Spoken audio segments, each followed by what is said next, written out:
Daniel Cole había vivido solo en Haven 9 durante casi 6 años, y durante ese tiempo, nadie había llamado a su puerta después del anochecer.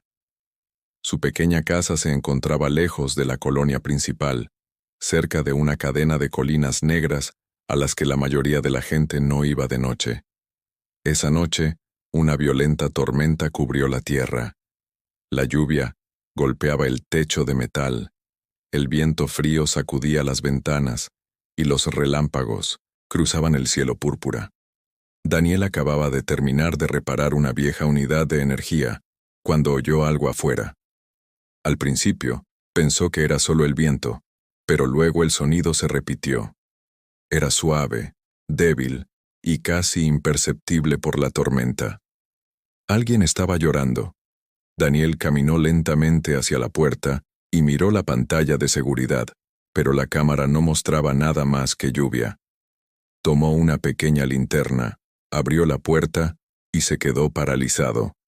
Una niña alienígena estaba sentada en el suelo a pocos pasos de distancia.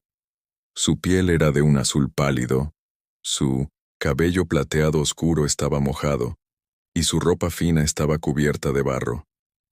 No parecía tener más de 6 o 7 años. Su pequeño cuerpo temblaba violentamente por el frío, y con ambas manos sostenía una diminuta placa metálica contra su pecho. Daniel buscó rápidamente a sus padres, pero no había nadie afuera. «Hola», dijo con suavidad. «¿Dónde está tu familia?» La niña levantó la cabeza. Sus grandes ojos violetas estaban llenos de miedo. Intentó hablar, pero Daniel no pudo entender sus palabras. Entonces susurró una palabra humana que claramente conocía. «Por favor». Daniel no pidió nada más.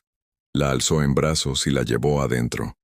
En el instante en que la puerta se cerró tras ellos, una nave oscura pasó muy por encima de su casa. La niña vio sus luces a través de la ventana, gritó y se aferró a la camisa de Daniel, como si la muerte misma hubiera pasado volando sobre ellos. Daniel la apartó de la ventana y la colocó cerca del calefactor. Le dio una manta gruesa y encontró un pequeño escáner médico en su taller. El escáner mostró que estaba débil por el hambre y el frío, pero no tenía heridas graves.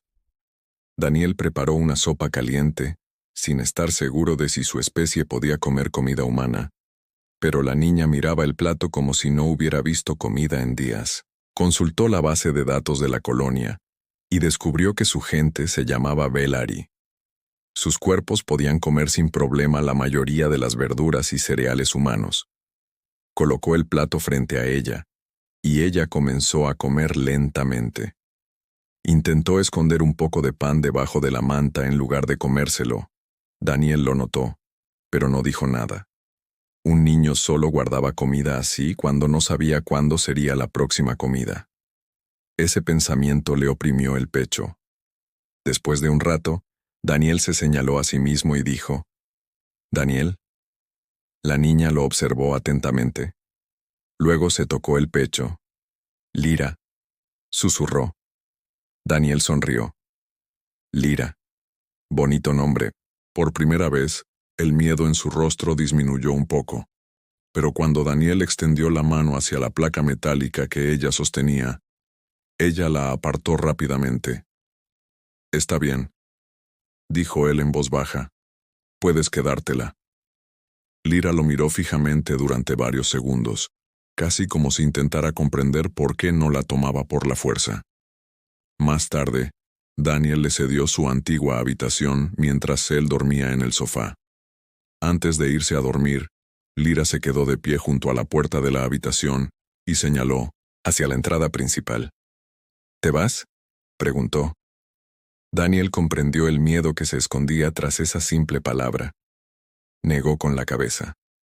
«No. No tienes que irte esta noche». Lyra lo miró y luego cerró la puerta lentamente. Daniel pensó que aquella extraña noche por fin había terminado. No tenía ni idea de que, al amanecer, toda su vida comenzaría a cambiar. Al amanecer, Daniel contactó a la seguridad de la colonia y les habló de la niña. 2 oficiales llegaron menos de 1 hora después. Lyra se escondió inmediatamente detrás de Daniel al ver sus uniformes.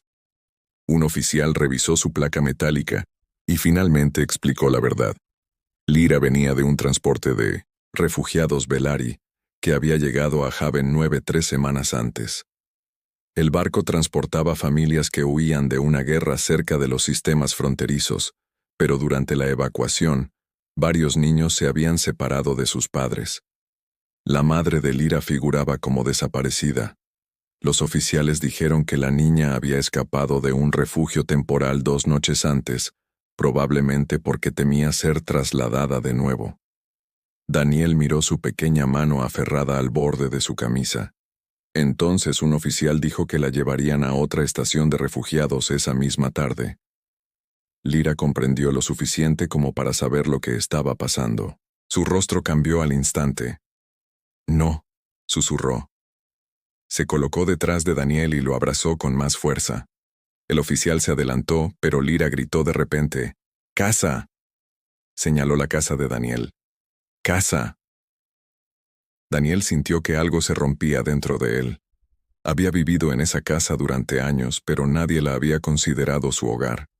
Les preguntó a los oficiales qué pasaría con ella si nadie encontraba a su madre.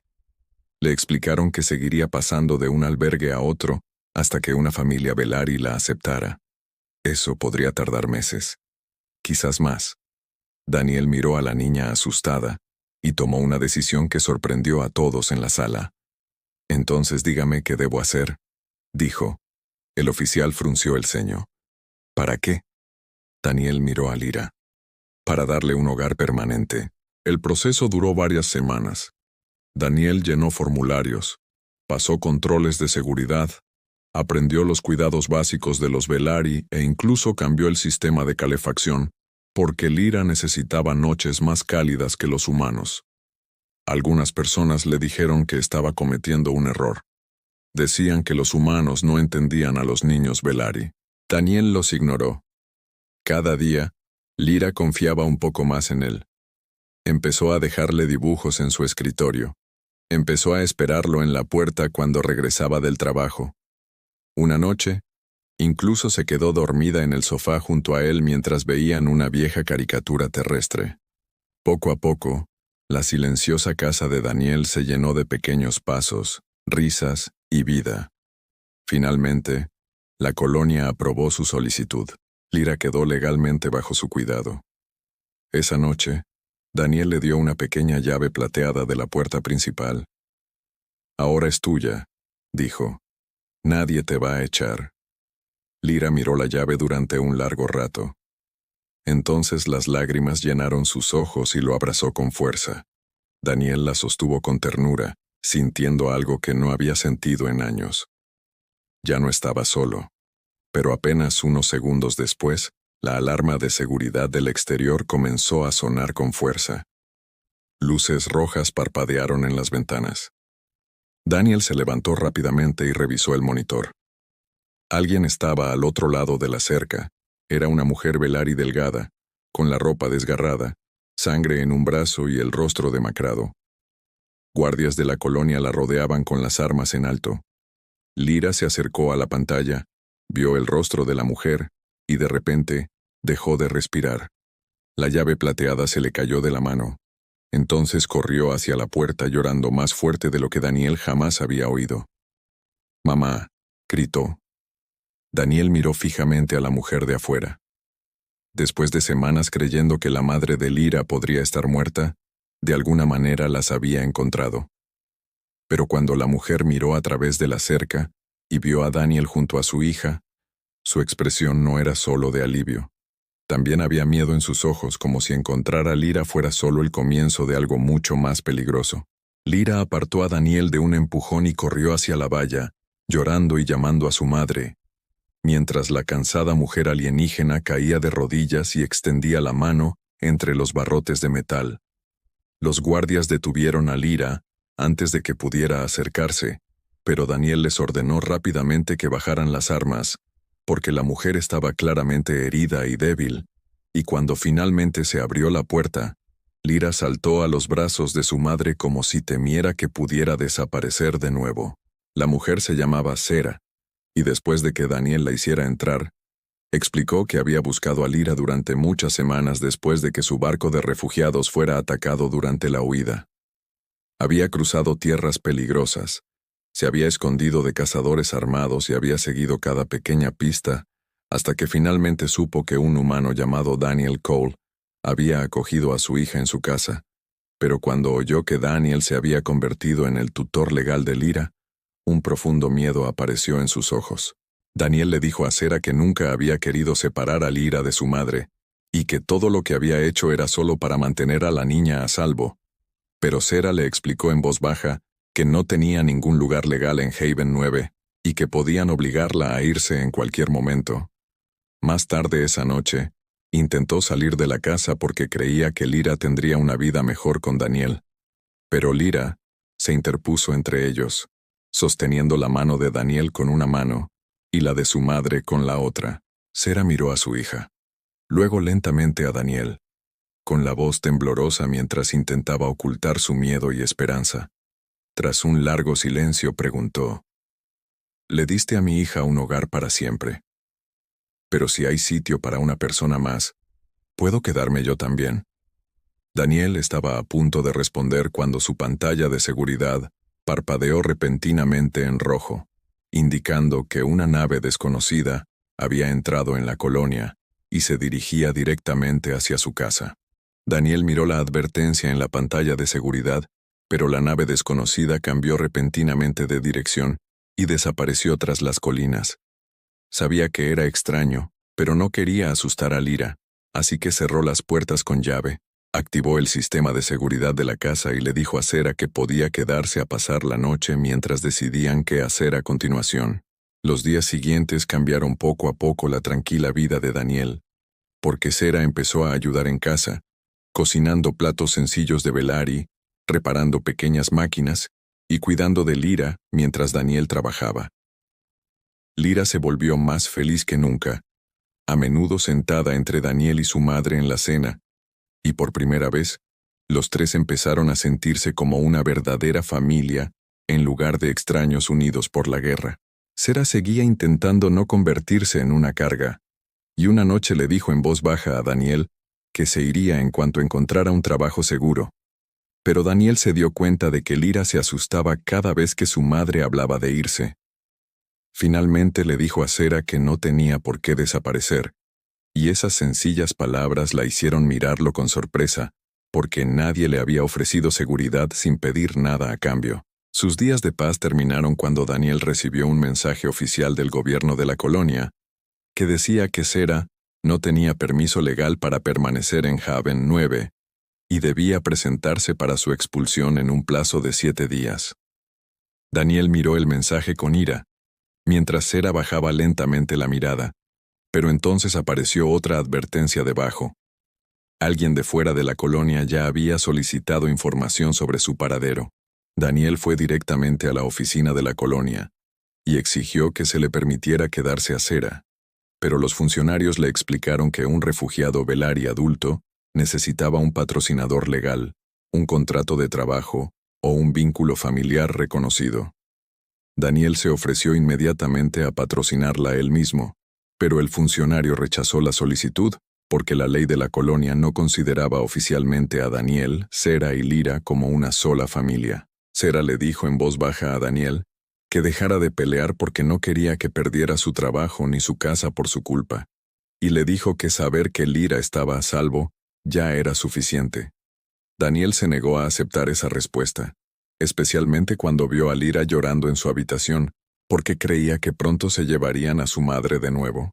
Esa noche, Daniel rebuscó durante horas entre antiguas leyes de la colonia y registros militares, hasta que encontró una norma olvidada que decía que cualquiera que hubiera salvado la vida de un ciudadano de la colonia humana durante la guerra, podía solicitar protección permanente. Algo en esa norma le hizo recordar a Daniel las cicatrices en los brazos de Sera y la forma en que siempre se quedaba en silencio cuando alguien le preguntaba cómo había sobrevivido a la guerra. Cuando Daniel le mostró la regla a Sera, su rostro cambió repentinamente y, tras un largo silencio, admitió que años atrás había ayudado a rescatar humanos de una nave médica dañada. Antes de que Daniel pudiera preguntar más, Su ordenador encontró un antiguo informe militar sobre una mujer Velari desconocida que había salvado docenas de vidas humanas, y la foto que acompañaba al informe era idéntica a Sera. Daniel abrió el antiguo archivo militar y descubrió que Sera había rescatado a médicos y soldados heridos de un barco hospital en llamas, mientras los combatientes enemigos se acercaban. Había arriesgado su propia vida una y otra vez, salvado a más de 30 humanos y desaparecido antes de que nadie pudiera saber su nombre, porque todavía estaba tratando de encontrar a Lyra. Sera finalmente admitió la verdad, explicando que nunca se había considerado una heroína, y que solo había ayudado porque había personas heridas atrapadas dentro de la nave. Daniel envió los registros al tribunal de la colonia de inmediato, y en cuestión de horas, varios supervivientes humanos confirmaron que la misteriosa mujer Velari que los había salvado era la misma mujer que ahora se enfrentaba a la expulsión de Haven 9. Por primera vez, Sera tuvo la esperanza real de quedarse con su hija, y Lyra abrazó felizmente tanto a su madre como a Daniel cuando supieron que se celebraría una audiencia de emergencia a la mañana siguiente. Pero esa noche, el sistema de seguridad de Daniel detectó a 3 extraños armados moviéndose por las colinas, y el rostro de Sera palideció cuando vio sus símbolos en la pantalla. Ella le dijo a Daniel que eran cazadores que habían seguido a refugiados Velari a través de varios mundos y que la habían estado buscando desde la guerra. Antes de que Daniel pudiera contactar con la seguridad de la colonia, la energía se cortó repentinamente. Todas las luces de la casa se apagaron y una voz salió del altavoz exterior diciendo: «Entréganos a la mujer Velari, humano, y tu hijo estará a salvo». Daniel apartó inmediatamente a Sera y Lyra de las ventanas, activó el sistema de alimentación de emergencia y envió una alarma silenciosa a todas las casas cercanas. Los cazadores esperaban que algún humano asustado abriera la puerta, pero en su lugar, las luces comenzaron a encenderse en toda la oscura colonia mientras trabajadores, granjeros, guardias y viejos soldados salían para ver quién estaba amenazando a uno de sus vecinos. Los cazadores advirtieron a todos que se mantuvieran alejados y afirmaron que Sera les pertenecía, pero Daniel se interpuso en su camino y les dijo con calma que en Haven 9 nadie podía ser dueño de otra persona. Cuando un cazador alzó su arma, docenas de humanos alrededor de la casa también alzaron las suyas. Y Sera finalmente comprendió por qué la galaxia temía a los humanos cuando alguien amenazaba a sus familias. En cuestión de minutos, la seguridad de la colonia rodeó a los cazadores y los obligó a rendirse sin luchar, mientras que varios vecinos humanos permanecieron junto a Lyra hasta que el peligro pasó. Sera miró a Daniel con lágrimas en los ojos y le preguntó por qué tanta gente se había arriesgado por alguien a quien apenas conocían. Y Daniel simplemente respondió: «Porque ahora estás bajo nuestro techo, y los humanos no devuelven a la familia a los monstruos». A la mañana siguiente, Sera entró en la audiencia de la colonia con Daniel a un lado y Lyra al otro, creyendo que lo peor por fin había pasado. Entonces el juez abrió los registros militares, miró directamente a Sera y anunció que su caso ya no se trataba solo de permanecer en Haven 9, porque la propia Tierra acababa de enviar un mensaje oficial sobre la mujer Velari, que una vez había salvado 30 vidas humanas. El juez reveló que la Tierra había reconocido oficialmente a Sera como una heroína de guerra protegida, porque había salvado vidas humanas, lo que significaba que podía permanecer en Haven 9 para siempre. Lyra rompió a llorar y abrazó a su madre, mientras Daniel sonreía a su lado, pero luego sorprendió a todos al pedirle al tribunal que los reconociera a los 3 como una sola familia legal. Tras escuchar su historia, el juez aprobó la petición de Daniel, y Lyra feliz lo llamó padre delante de todos los presentes. Sera apenas podía hablar entre lágrimas, porque después de años huyendo de la guerra, perdiendo a su hija y temiendo cada nuevo día, finalmente comprendió que nadie volvería a arrebatarle a su familia. Meses después, la casa de Daniel, antes silenciosa, estaba llena de risas, comida de Velari, pequeños juguetes y flores que Sera había plantado cerca de la puerta principal. Una noche tranquila, Daniel le dio a Sera una llave de plata igual a la que le había dado a Lira, y cuando ella lo miró sorprendida, él le dijo suavemente: «Me preguntaste si podías quedarte también. Ya no tienes que volver a preguntar». Sera cerró la mano alrededor de la llave y sonrió mientras Lira las abrazaba a ambas, y Daniel finalmente comprendió que un hogar para siempre nunca se construye solo con paredes o leyes. A veces comienza cuando un humano abre su puerta a una niña asustada, y se completa cuando mira a su madre y le muestra que ella también pertenece a ese lugar.